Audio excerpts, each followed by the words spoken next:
Kai Goku and Kid Gohan have finally returned, but who should you choose with your hard-earned carnival coins? How's it, everybody? Celtic Link here. We're back for another Dokkan battle video. In today's video, we are taking a look at the double rates Rising Dragon Carnival banner over here on Global Dokkan, which marks the first return of the LR Kai Goku and LR Kid Gohan from the part 2 of the 8th anniversary. This marks their first return since anniversary last year. They did not return on the carnival banners in the worldwide celebration like like they did on JP. So global, we've been waiting a while for these guys, and now it's time to answer the question, was it worth the wait? So we're going to take a look at these guys and determine whether or not you should pick them up for your 500 coins. So let's start with the Goku here, right? He is Turtle School, category key 3, HP attack defense 200%. On his 12 key, he is raising attack and defense for 1 turn. On his 18 key, he is raising defense infinitely and raising attack for the turn. So he's a nice little defense stacker there. He has an instance animation that gives him key 4 and attack and defense 59% and guards all attacks for 6 turns. He also gets key 4, attack and defense 159% at the start of turn. He also survives KO attacks once per turn and recovers 59% HP if 40% or below at that turn, once only. He also has an additional key 1 up to 5 and chance to perform a critical hit up to 59% with each attack received. He also has an additional defense 59% for the rest of battle, starting from the turn in which he receives the 5th attack in battle, plus an additional attack 120% for the rest of battle, starting from the turn in which he receives the 9th attack. He has a high chance of nullifying Ki Blast supers directed at the character. He doesn't have an active skill that can be activated when 59% or below, or from the 5th turn when you have Earthbred fighters on the team. So pretty good ability, all things considered. Like, the guy practically can't be touched in any fight where he has time to build because of that guard, because of that defense raise, right? In the beginning phases, he's great in most fights. In the late phases, he's even better because he's raised his defense and he gets that extra 120% after getting hit 9 times. So he's a very versatile unit. He can clear just about every event in the game. He links with a lot of good partners, right? He's very helpful on the Power of Wishes team for the Z and the GT Bomb duo because he shares quite a few links with them. He's also good with like Beast Gohan, for example, shares a couple links with him. He's a very, very helpful slot 1 unit for a lot of teams, and him being Turtle School means you can lead a lot of other good options too. So really, really powerful character here. So if you were to pick him up for 500 coins, it's definitely worth it. However, he's not the only one who returned, right? He returns along next side the Int Kid Gohan, modeled after the OST from the original Dragon Ball Z saga, right? The Head Chala. He is Bond of Master and Disciple, category key 3, HP attack defense 200%, and he also has a 12 key that raises his attack for the turn. No defense on his 12 key though. However, on his 18 key, he's raising attack and defense infinitely. Now, he does have a unit super that can be activated whenever there is a Goku, Krillin, Tien, or Yamcha attacking in the same turn when you get the 18 key. Now that 18 key will unit super will greatly raise his attack infinitely and raise his defense for the turn. So you definitely want to take advantage of those unit supers when using this guy, because then that'll get him some more attack. That unit super is also an AoE, so very, very helpful in events where you're fighting multiple enemies. He also has a second one that can be activated when you have a Piccolo, and it's the same effect. It's just you know, slightly different animations.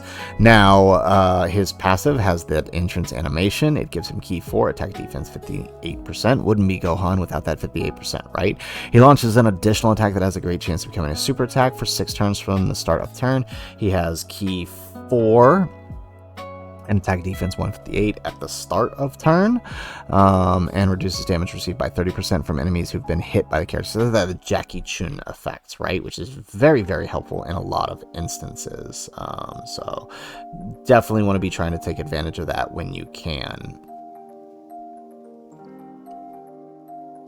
Right. He also has an additional key 1 up to 5 and defense 8 up to 58 with each attack received, right? Same as the Goku. He also gets an additional 58% for the rest of battle, starting from the turn in which he receives the 5th attack, and launches additional supers starting from the 8th attack. The 8th attack received. So unlike getting an extra attack, he just starts launching extra supers, which don't raise anything permanently, but they do give him extra raises for the turn. He has an active skill that massively raises his attack temporarily, causes ultimate damage to the enemy within the turn, activated, and gives effective against all types. It can be activated as long as you have Bana Master and Disciple from the 5th turn or below 50% HP. So honestly, really, really good unit. Not bad at all, just like the Kai Goku. However, more so than the Kai Goku, because he doesn't have any kind of guard or innate defensive tech like that, right? He takes time to build his defense, and so when using him, you'll definitely see better success with him in longer form events where he has that time to raise that defense and get those extra hits in without dying, right? That's the big issue there. It's he can get caught by a super real early, real easily, before all of those other ones go off. So definitely got to protect him there, but otherwise not a bad card, right? If you were missing either one of these, neither one is a bad pickup. You could easily pick up one or the other. I would say it depends on which one you're missing. If you're missing Kai Goku, but you have Gohan, go for Kai Goku. If you're missing Gohan, but you have Kai Goku, go for Gohan. If you're missing both, there's a much larger consideration you need to make before choosing either one, right? And that is the Carnival LRs that have released since them, right? Since their release, we have received the Carnival LR Sword of Hope Trunks, the Carnival LR STR Future Gohan, and the Carnival LR Int Super Saiyan Trio from the Android 13 movie. Now, if you were to pick any one of these guys, right, if you were missing, let's say you were missing all 5 of these characters, this guy should be your number 1 priority for whoever you're going to end up picking up, simply for the fact that he's going to be the most versatile out of all of them, right? Not to say that any of the other characters are bad, but STR Gohan is just doing so much for the teams that he is on. I would say it's definitely worth it to pick him up over everyone else. Sword of Hope Trunks, very, very helpful, very, very powerful, and obviously the Super Saiyan Trio, if you have a good Super Saiyans team, they like clear every event in like 4 turns. It's pretty crazy how powerful they are, so would definitely say to maybe save your coins for one of these 3 if you were missing all of them. If I were to rank who you should pick first, it would definitely be Gohan, followed by the Trunks, followed by the Trio, right? And then moving into Kai Goku and Kid Gohan. Out of the 2 available, though, like I said, it depends on who you're missing, but if you're not willing to wait and you want to just pick one up, I would definitely go with the Kai Goku over the Kid Gohan. He's going to last you just a little bit longer than some of the others due to his defensive tech in the early phases in a lot of these fights. So anyways, guys, that is our video. If you like the video, make sure you hit that like button and subscribe to the channel if you have not already. And in the comments down below, let me know, who did you decide to choose with your coins? I ended up going with the Int Kid Gohan. I ended up pulling him on the banner, but I kind of decided that I wanted to get a dupe of him. So I'm going to pick up a dupe of him with my coins. But I'm curious what you guys ended up picking up. Let me know in the comments down below. Otherwise, guys, as always, thanks for watching, and aloha.